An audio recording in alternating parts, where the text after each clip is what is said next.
Hi everyone, this is Mrs. GA, and today we're going to do a little quadratics review. More specifically, we're going to talk about the different forms of quadratic equations. Before we get started, I have a quick warm-up for you guys, so if you could please factor the following expressions, pause the video and give it a try, and we'll check your answers in just a few seconds. Okay, go ahead and check your work here. So for a trinomial like this, I use a method that I call the bottom-up method. If you need extra review on that, I have other videos on the bottom-up method. That's just one way to factor a trinomial like this. Any method that works for you is fine. And for part B, you have to factor out a GCF of -2 first, and then you could factor this further, again, using whatever method you like. And make sure that GCF is part of your answer. It's not an equation, so you can't divide it out. It needs to remain in your expression. Okay, so quadratic functions we know are in the form of p of x equals x squared. That's our parent function. So just a quick graph of our parent function. We know this makes a parabola, but if we make a quick t-chart of these values, we would get 4, 1, 0, 1, 4. So we know that, again, it makes that parabola with a vertex at the origin. Looks like this. So a few key characteristics of our quadratic functions. The axis of symmetry is always a vertical line that goes through the x value of your vertex. So in this case, it's at x equals 0. Of course, this could change if your vertex changes. Your domain is always going to be all real numbers if it's a quadratic function. And then your range is going to be everything from your vertex above or your vertex below if it's a negative quadratic. So we'll do 0 to positive infinity. Your graph is also always going to have a region where it's increasing and decreasing. So for positive quadratic functions, it's always going to be increasing to the right of your vertex, so from 0 to positive infinity, and it's going to be decreasing everything to the left of our vertex, so from negative infinity to 0. In this case, our graph is positive at all times except for at the vertex, because it is 0 at that time. So we can say that it's positive from negative infinity to 0, 0 not included, and then 0 to infinity. And it's negative never, so we can say like does not exist. And then our max or minimum is always going to occur at the vertex. It's always going to be a minimum for a positive quadratic function, and it will be a maximum if we have a negative quadratic function. So in this case, we have a minimum at y equals 0.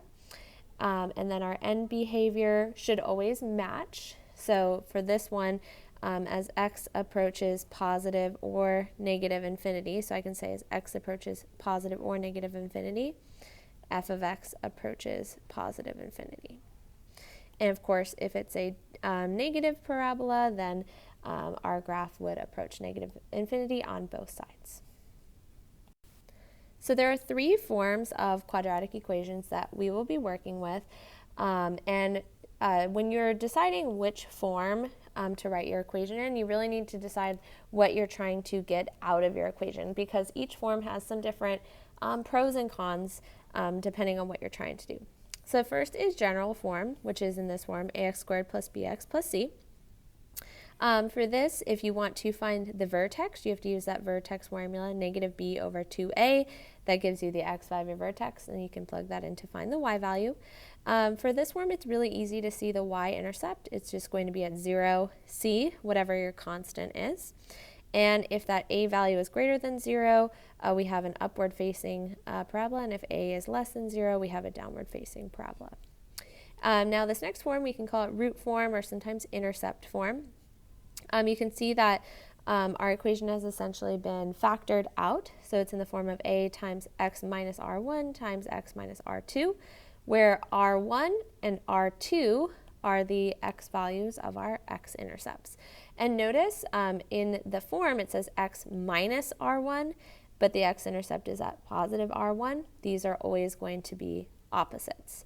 And this a value should be the same a value as we have here in general form, so we have that same rule applies. And again, this is really the form that we would use if we want to find what the x-intercepts are. So this is going to be the best form for that. And then our last form, vertex or standard form, this is really the form we would use if we're graphing. I think it's the easiest one to graph from. So it looks like a times x minus h squared plus k. And sometimes you'll have a b value, so you might have a horizontal stretch or shrink instead of a vertical stretch or shrink, which you could always simplify out by squaring this value. So notice here our vertex is at hk. And again, we have that negative built into our function. So if implying that what you see in the equation and what you see for the x value of your vertex are always opposite, and that a value should be the same a value that you would have in root or intercept form, as well as the same a value for general form. In terms of that a value, of course, that would be in transformation terms a vertical stretch or shrink. So all quadratic functions do follow this vertical growth pattern. And I like to use this vertical growth pattern to help us graph additional points quickly once you have your vertex. So this vertical growth pattern is going to be a times 1, I say 1, 3, 5. So 1 is the vertical distance from the vertex to our next coordinate, and then 3 is the vertical distance from that coordinate to the next. 5 would be the vertical distance from that coordinate to the next. So that would be for our parent function. And then we can adjust that for any stretch or shrink by multiplying it by a. So again, I'll show you guys how to do this when we start graphing, but I like to use this vertical growth pattern that all quadratics follow, and then adjust it for this a value to help us get additional points quickly. So when I refer to that vertical growth pattern, it's always a times 1, 3, 5. All right, so we're going to do a few of these problems together. Whatever form we are given our equation in, we're going to write the equation in the two other forms and then find all of these different key features. So this first one we can see is in general form. So let's start by writing this in that intercept form or the root form. So we're essentially going to factor. So let's start by factoring out a 3. And then we can factor that more.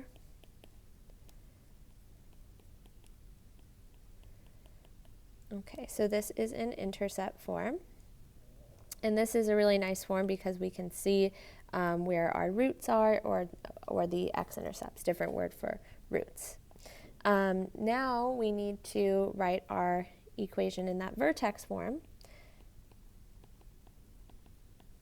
So for this one, it's a little bit more involved because we do need to create that x minus h squared. So we need to do a process of completing the square, which we will review right now. So the first thing to do when we're completing the square is I like to take any constant. So I see this -9, and I like to move it to the other side of our equation. So I'll start by adding 9 to the other side. And remember, f of x is interchangeable with y. And so now I do need to complete the square for this binomial, but before we complete the square for a binomial, we do need to make sure that any a value is factored out. So I'm going to do that first. So I have 3 times x squared minus 2x. And now I need to find this magic number that completes our square. And there was a formula for this. So the completing the square formula is our b value cut in half, so b divided by 2, and then we square that value. So here, -2 divided by 2 is -1, and if we square that, that's +1. So we're going to add 1 here. But of course, we can't just add 1 to one side of our equation without doing it to the other. And in this case, we need to be extra careful because it looks like we're adding 1, but we are adding 1 inside a group that is actually being multiplied by 3. So in this case, we actually added 3 to the right side of our equation, so we need to add 3 to the left side of our equation, giving us y plus 12 on the left. And then here, if you complete the square properly, you should be able to factor this into a binomial squared. So if you factor x squared minus 2x plus 1, it should become x minus 1 squared. And then last, we're going to subtract 12 back to the other side. And now we are in vertex form. Okay, so now that we have all three forms, we can really go through all of these features pretty quickly because we're able to pick what we need from each form. So first, let's start with the vertex. Our vertex, if we look at vertex form, that'd be the easiest way to find it, is at 1, negative 12. So our vertex is at 1, negative 12. That means our axis of symmetry is at x equals 1. Remember, it's the vertical line through the x value of your vertex. So this is a positive quadratic function, so that means that it has that U shape and it will have a minimum value. So it has a minimum, and it's always going to be at the y value of our vertex, so our minimum is going to be negative 12. Our domain is going to be all real numbers. Our range should be everything from negative 12 and above, because again, it's a positive quadratic, so it's a U-shaped graph. Our y-intercept, if you look at this general form, remember it's just that constant, so our y-intercept is at 0, negative 9. And then our x-intercepts, here we can look at that intercept form, so we should have one at positive 3, 0, and then negative 1, 0. So 3, 0, negative 1, 0. And now that we have all this information, it should make it extra easy for us to graph. So I will start with the vertex. It does go a little bit off this graph, so just imagine where that would fall. So 1, negative 12. And then from here we can plot some of the other key points we know, like the x and y intercepts. So our x-intercepts again are at 3, 0, and negative 1, 0. We know that our y-intercept is at 0, negative 9. And since this is our axis of symmetry right here, we know that we can really reflect any point from the left to the right or vice versa. So I can take this point here and I can reflect it. So here's a pretty good accurate graph now that we have 5 coordinates like this. Now remember I referenced that 1, 3, 5 growth pattern. So in this case, since our a value is 3, our vertical growth pattern would be 3, 9, 15. So what does that mean? If you look at the vertical distance from our vertex to the next point, it's actually up 3. So from our vertex, I'd go up 3 over 1. And then to get to the next point, I would actually go up 9 over 1, which gives us points we already know. And if I wanted to plot an extra point, I would go up 15 over 1. So that's how you can use that vertical growth pattern. Okay, let's try another one together. So here we are given an equation in that intercept form. So let's start by writing it in general form, and for this we're essentially just going to multiply it out. So let's start by multiplying our binomials together. So we have x squared, and then we have minus 2x minus 6x, so minus 8x, and then plus 12. And now we can distribute in that a value. So 1/2 x squared minus 4x plus 6. So this is that general form. And then from here, we can go through that process of completing the square again to write our equation in vertex form. So again, let's start by moving that constant to the other side, and then at the same time, I'm also going to factor out 1/2. And when we factor out 1/2, we're just dividing by 1/2. So remember, negative 4 divided by 1/2 is negative 8. And now I'm going to complete the square. So I take that b value and I cut it in half and I square it. So my magic number for this one is 16. But again, we're not actually adding 16 to this side of our equation. We're actually just adding 1/2 times 16, which is 8. So I'm going to add 8 to the other side. So we get y plus 2 equals 1/2, and then this would factor into x minus 4 squared. And then let's just move that constant back to the other side, or that 2. So we'll subtract 2 from each side. And there you have it, your equation in vertex form. Okay, so now we can start naming all of our key features. So our vertex, we can look at vertex form, should be at 4, -2. Our axis of symmetry should be at x equals 4.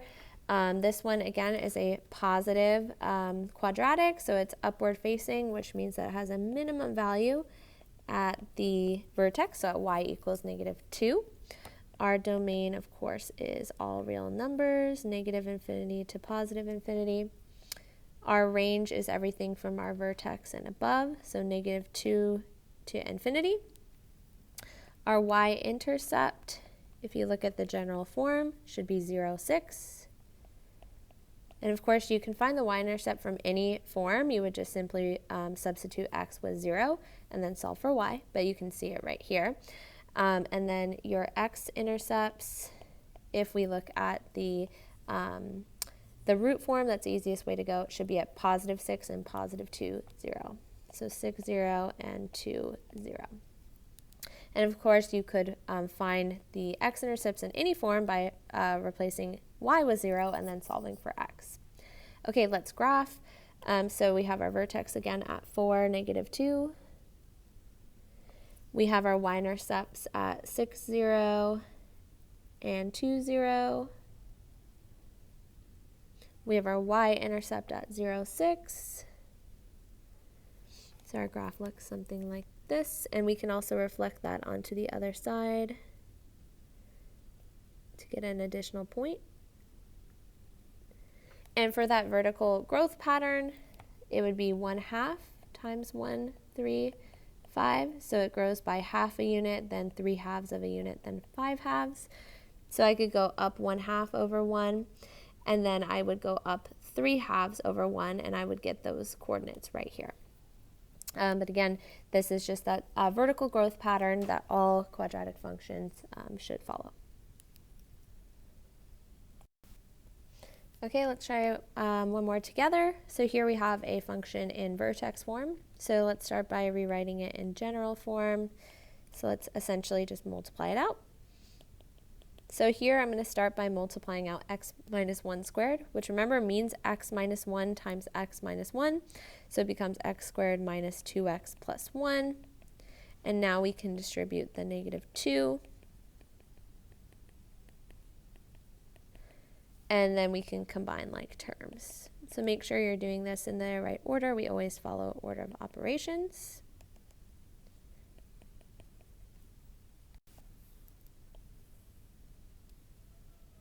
Okay, and then from here, we can write this in our root or intercept form. So we're going to factor.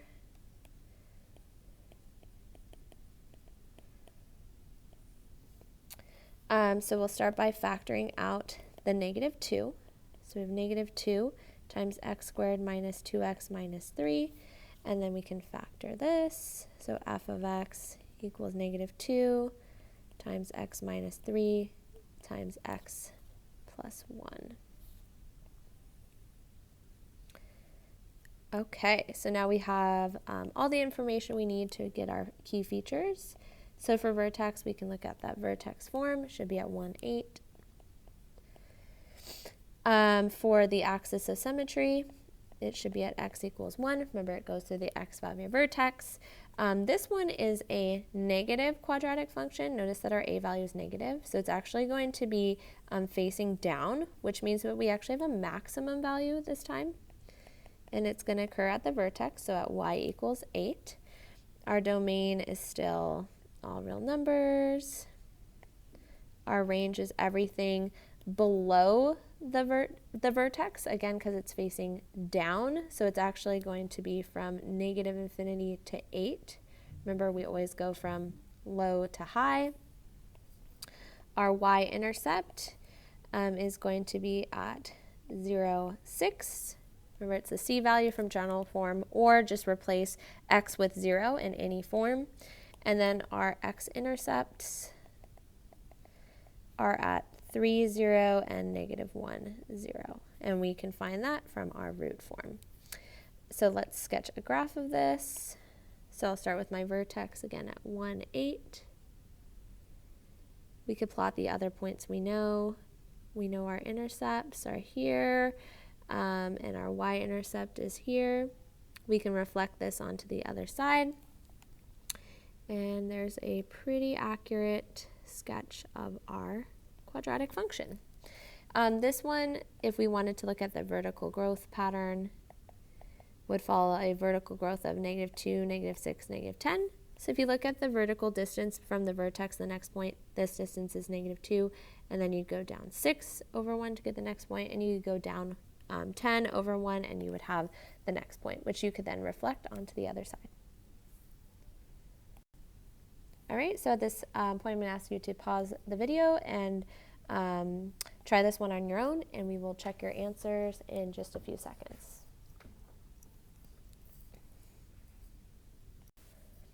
All right, go ahead and take a look here. So for this one, it's given in general form. Converting it to root form is pretty straightforward. You just factor it as much as possible. So you get negative 3x times x minus 3. So that gives you the x-intercept of 0 and positive 3. Now putting it into vertex form is a little bit trickier. So again, first start by factoring out the 3. For this one, to complete the square, again, you still take your b value, which was negative 3, you cut it in half, and you square it, which is how we got 9/4.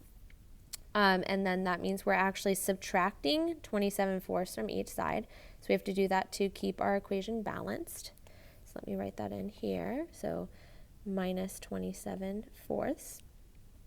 But then when we go from this step to this step, you might have gotten stuck on how do I factor x squared minus 3x plus 9/4. So the little trick with this is whatever that b over 2 value is going to be the value in our factor. So in this case, b over 2, which is negative 3 over 2. So notice that's the value inside our binomial. And then we can still add 27/4 to the other side, and this is our equation in vertex form. So our vertex is at 3/2, 27/4, so you just have to kind of estimate where that is. Axis of symmetry is at x equals 3/2. The max is at 27/4. Maximum because it is a negative quadratic. Domain all real numbers. The range is negative infinity to 27/4. Sorry, this should be a bracket because it is included.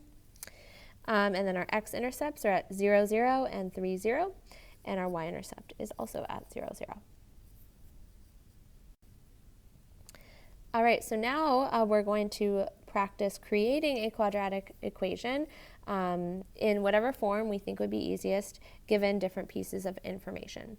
So this one says that we have x-intercepts at negative 2, 0, and 4, 0, and it goes through the point 6, 8. So since we're given the x-intercepts, I think I would definitely choose that intercept form. So we could say y equals a times, and here if the 0 is at negative 2, our factor should say x plus 2, and then here it should say x minus 4. And notice we still need to figure out what that a value is. So now we can use that extra piece of information, this xy coordinate. We could substitute it for x and y. So we say 8 equals a times 6 plus 2 times 6 minus 4, and we can use this to solve for a. So here we have 8 equals, and then this is going to be 8 times 2, so 16a. So a is 1/2. So that gives us the function 1/2 times x plus 2 times x minus 4. And again, it says we can create the equation in the form of our choice, so I would leave it just like this, and we'll say that we're done. Okay, let's look at this next one together. This says to create a quadratic equation in the form of our choice. Again, here we are given a vertex and then a y-intercept. So since we're given the vertex, I would definitely use that vertex form. So we have a times x minus 4 squared minus 3. And then we can use that y-intercept as just an extra coordinate to substitute for x and y again to find a. So don't be fooled by the fact that it's a y-intercept. That's still just another point on our graph. So we'll substitute y for 1 and x for 0. And we'll solve here. So I'm going to add 3 to both sides. And then here this becomes 16a, so a is 1/4. So our function would be 1/4 times x minus 4 squared minus 3. Again, since it's the form of our choice, I would leave it in vertex form, and then we are all done. Okay, we're going to try one last one together. So here, find the quadratic function with roots or zeros at 2 plus or minus root 5, and it passes through the point 1, -8. So this time, I know it looks a little weird, but our zeros, or our x-intercepts, would be at 2 plus root 5, 0, and 2 minus root 5, 0. So these do have radicals, and that's okay. We're still going to treat them just like we did any other zero. We can put it into that root or intercept form by simply, we always subtract whatever this is. So we do x minus, and then we're going to put it in parentheses, 2 plus root 5 times x minus 2 minus root 5. It is really important that we have the parentheses around our root, but we're still just following the same process that we would. We're just taking this and making it opposite to put it into our binomial. So now let's multiply this out a little bit, and then we do need to find our a value still. So we have y equals a times x minus 2 minus root 5 times x minus 2 plus root 5. And now we can substitute what we see here for x and y. So let's do that. So we have -8 equals a times 1 minus 2 minus root 5 times 1 minus 2 plus root 5. And let's start simplifying. So here we have -1 minus root 5 times -1 plus root 5. I would actually recommend multiplying out these binomials, and you'll see why in just a second. So if we multiply them out, here this becomes +1. And then here, if we multiply it out, we get -√5 plus root 5. So those will actually cancel out. And then here, we have minus, and then root 5 times root 5 is just 5. So we have 1 minus 5. Which of course is -4. So if we divide that to the other side, we get a equals 2. So we can go back to our original equation and just substitute x right here, or substitute for a, I'm sorry, f of x equals 2 times x minus 2 plus root 5 times x minus, let me zoom out just a little bit, 2 minus root 5. And you can leave those extra parentheses in here to show what your zeros are, or you could multiply it out. Either way is completely fine. All right, so that is all for today's lesson. Thank you guys for watching.